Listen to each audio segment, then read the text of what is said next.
Hey, what's up, guys? It's Hobo here, and today I have a big announcement for you guys that I'm excited to announce with announcing and such. So basically, a lot of you who suggested in the past that I get my own server and everyone kind of plays together and we all have a grand old time.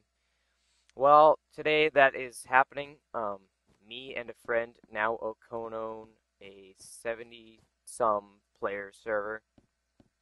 So this is it. This is the announcement video. So I'm gonna hop right into it. This is where you will pop up in. The IP will obviously be in the description. These are the rules. You need to make sure to read these so you don't break any of them. These are kind of like some disclaimer stuff about administration and stuff. Some warning stuff and the classes. And basically what this server is, it is a PvP um, PvP town-based server. So there's like townie and other plugins, permissions. So when you hop in the server, you're gonna spawn in this room. You're gonna read the rules, and you're going to head over here. When you spawn in, you're gonna be a guest, and then you're not allowed to build or anything as a guest.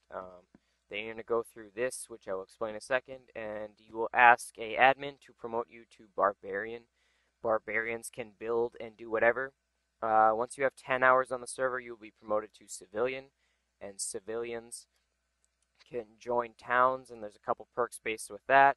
And 4, 5, and 6 here I will touch on in a bit because they are donation ranks. So anyways, as you can see, that sign said rules challenge. So you're going to head down here. And what you want to do is enter this one-way door, and you're going to look up, and it says rule number 1, will you grief? So the reason I'm showing you the answer to this is because it's very simple. If you don't know this, get off my server. But if you say yes, you're going to fall. If you say no, you're going to move along.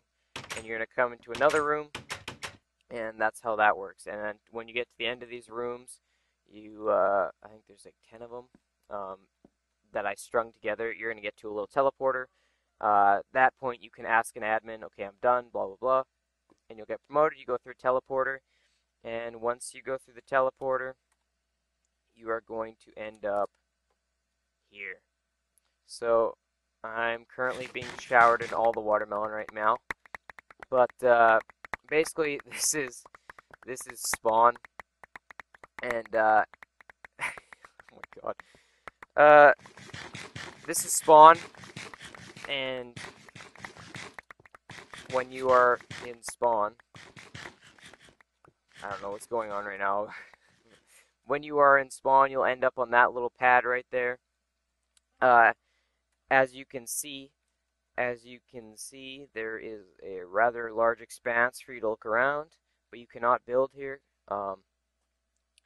And I will go through this, give you a little tour, and let you get to playing.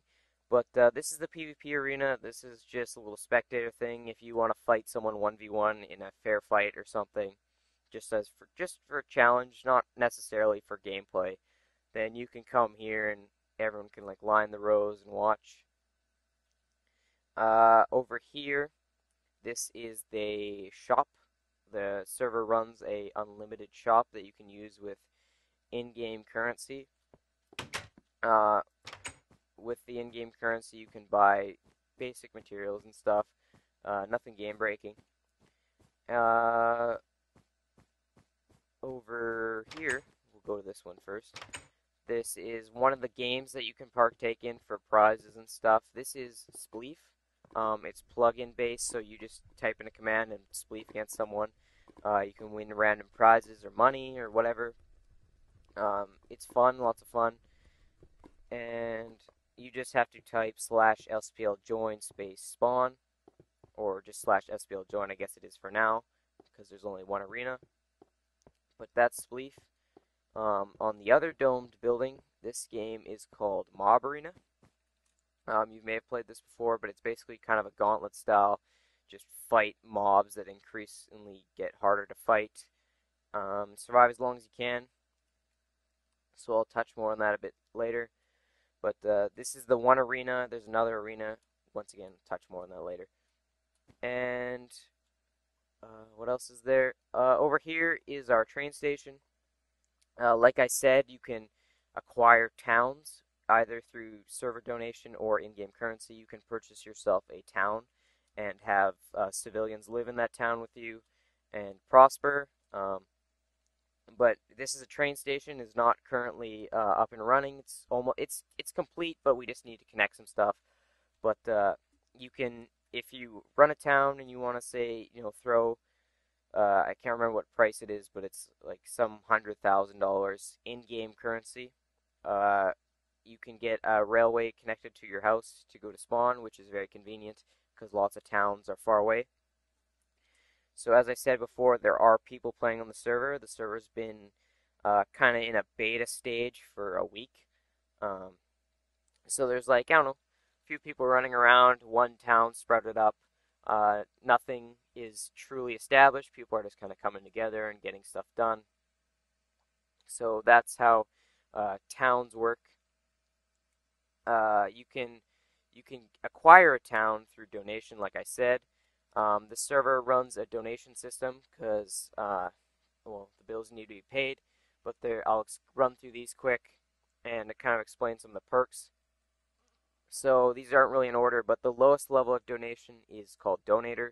You don't get a custom class or anything. Basically, it's like you throw down $5 and you get like 200 grand, I think, in-game currency, and some diamonds and just some other stuff that kind of help you out. And then you want to step up from that, you go to Crusader. That is $10, Canadian, of course, because that's what I am. But Crusader is the lowest level of nobility class. When you purchase Crusader, you get access to all the donor features, which I will run through soon. Um, you also get a full set of diamond armor, diamond sword, uh, more money than the donator thing. You get 250k, and you get custom title and everything like that. You get some good stuff. Buycraft, the plugin has descriptions. Um, Next level up is Lord, which is essentially purchasing yourself a town. If you want to be a Lord, you get 2 million or 3 million, $3 million in-game currency. Part of which goes to purchasing your town, but you get like a million left over or something.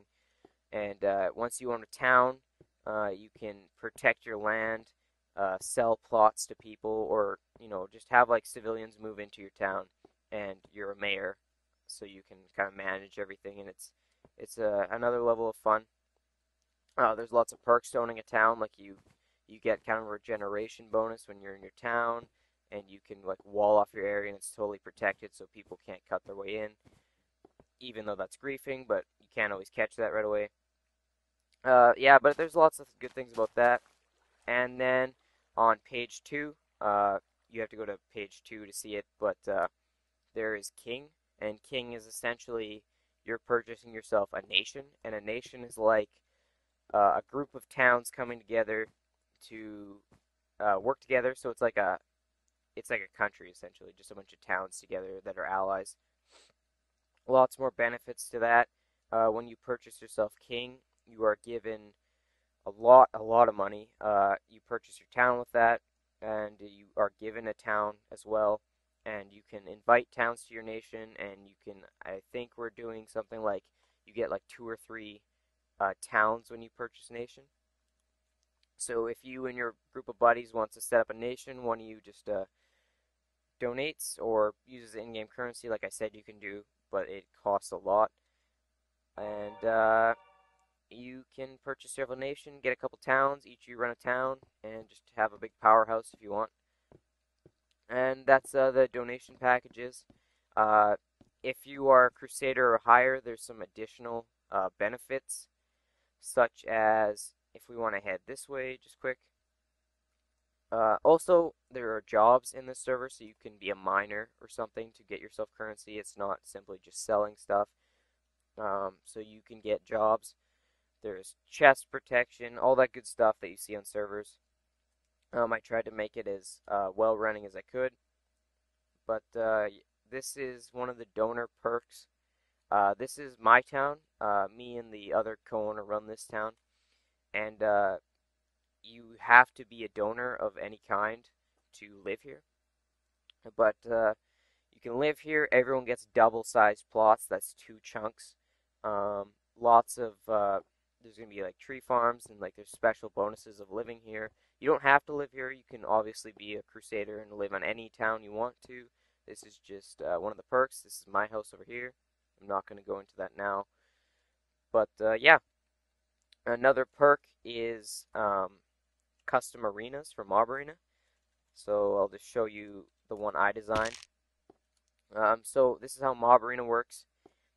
Um, there are classes. This is the same for the other one too, like the Gauntlet one that I showed everyone. But there are classes which you pick, and you like this is tank. Knight is kind of like the opposite, and then there's like weird ones like chemist and stuff like that. Those are the same across all of the arenas. What we have here on the colored blocks are special to donators. These are custom classes that only they can use if you're a Crusader and up, of course. And they get much better gear, as you can see, better potions, all that good stuff. Juggernaut's kind of OP, but I like him. And that's one benefit. But as well as the classes, you get to go to you get to see the custom arenas as well. A group of people are playing Spleef right now. This is an arena of my design. Basically, instead of that gauntlet style one where it just spawns on all sides and you try to stay alive, this one is more of an objective. So you spawn kind of down here. You can't see it, but there's a single chest with 1 redstone torch in it. So those glowstone ports over there, on the ones lined up with the stairs, if you put your torch in there, it will raise the block at the top and lower the stair block at the bottom. So it's kind of like a strategic thing you can do. You can block off one of these staircases. Also, if you noticed in the other class, or the class choosing room, sorry, I'm a bit stuffed up, you can pick the engineer class. You might have seen that. The engineer class is a little bit different. He's given dispensers, which he can place into those gun ports over there, and a lot of like fire charges and arrows and like shootable potions and good stuff like that that are useful. And that's what those middle ports are for. They can throw their levers in there and toggle the turrets and stuff. And they're connected to 5 clocks, so they're automatic. And like cool stuff like that. Just a little idea of mine, but donors only get access to this arena. There was some beta testing done in the past week, but now it's private. So if you want to play this, you have to donate. But yeah, that's basically the server. I touched on a lot of stuff. If you have any questions, leave a comment. The IP will be in the description. There's a couple towns sprouting up right now, but if you want to come in and get established early, feel free to do so. I hope I covered everything. I'm kind of looking through the map right now. I hope I covered everything, and I hope you guys enjoyed the server. We put a lot of effort into it. In case you're wondering, these little buildings in the corner are jail cells that I designed. They're in each corner of prisons, but I'll show those off later. And that's about it. I'll see you guys on the server. There's my buddy, the co-owner. His name's Cole. Be sure to treat him with respect. And me as well. And that's about it. See you guys next time.